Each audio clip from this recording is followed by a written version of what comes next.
தெய்வத்தின் குரல் 3ஆம் பாகம். தன் கையே தனக்குதவி. சாஸ்திர கட்டளை. சாஸ்திரத்தில் அவனவனும் தன் வஸ்திரத்தை தானே தோய்த்து போட்டுக்கொள்ளணும், தன் சாதத்தை தானே களைந்து வைத்து பொங்கி தின்ன வேண்டும்.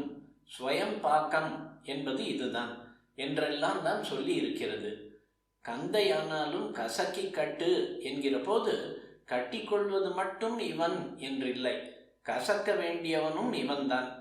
அம்மாவையோ வேறு யாரையோ கசக்கும்படி பண்ணி, மனசும் கசக்கும்படி பண்ணி நீ கட்டிக்கொள் என்று இல்லை.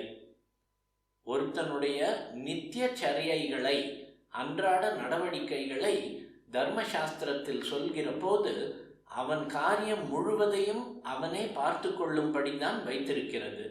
பூஜைக்கு புஷ்பம் பத்திரம் கூட அவனவனே தான் பறித்து கொள்ள வேண்டும் என்று இருக்கிறது.